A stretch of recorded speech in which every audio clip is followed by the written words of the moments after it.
ada 10 jenis manusia yang menjadi teman saya. Mudah-mudahan tidak ada di sini. Ya, mudah-mudahan tidak ada di sini. Nah, Nabi berkata, banyak juga kalau 10. Siapa itu teman-temanmu? Yang pertama dan utama, ini yang nomor 1. Kata setan, temanku yang pertama al-mutafawwidu bis-shalah, yang menganggap enteng sholat. Itu yang jelaskan tadi, Ustaz Haji. Alhamdulillah. Ya, cuma karena baru, ya kau boleh itu pergi sini.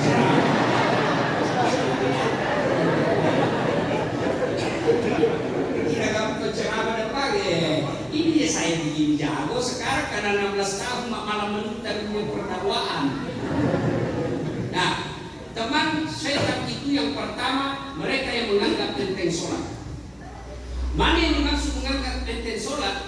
Mereka yang tidak merasa dosa meninggalkan sholat. Coba beda kita, takut itu curi sedang, ya toh? Takut berzina, takut ditinggalkan puasa, tapi tidak sholat subuh, bangun seolah-olah tidak ada bebannya, tidak ada dosanya. Itu namanya setan. Itu namanya setan. Bahkan mereka lebih berpikir kalau uangnya hilang daripada sholatnya. Ada orang hilang uangnya 200.000. Bagaimana ada pikir? Mana uangku? Mana sampai sore itu terus? Mana uangnya? Jadi temannya, apa perlu kayak atau nggak apa-apa hilang? Udah cukup hilang uangku. Berapa kan? Gua bilangnya, 200 lagi. Ini, kan kamu itu bukan kita kok. Sekalinya diganti 200 bu, tambah pusing. Apa dia bilang? Coba nggak hilang uangku 400. Coba, uangnya hilang 200, diganti malah makin kencang pikirannya. Sholatnya dilewati seolah-olah tidak ada dosa.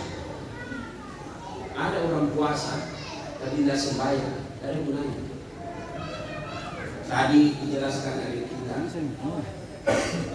kalian tidak puasa masih Islam, kalian tidak haji masih Islam, kalian tidak bayar zakat masih Islam.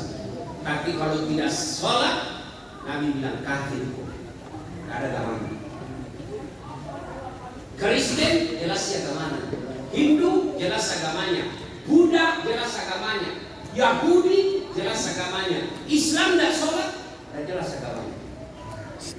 Bahwa Imam Syafi'i menghukuminya, jangan kau sholati orang mati tidak pernah kuliah sholat. Apa? Apa susah sembahyang? Tidak mau pernah mudah, yang malas sembahyang dia gimana apa? Apa alasan dia mau apa? Apa? Tidak ada kecuali kutu. Malas, ini sembahyang paling gampang. Sholat ini puncak penghambaan kepada Allah. Artinya apa? Kalau orang puasa masih bisa ada kegiatan lain. Ibu-ibu bisa nggak puasa sambil jualan jalan kote? Bisa nggak? Bisa. Bapak-bapak bisa nggak haji sambil dagang?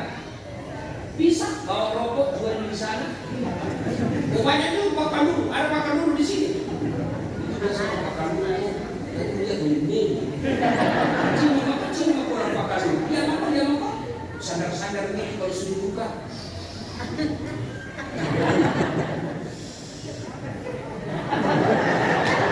Itu dia kerja 10 menit. Sekali-kali isap terangi. Andre jak mau piani. Itu tidak kerja terus. Mudah-mudahan yang merokok di sini saya doakan dia berhenti merokok. Ya.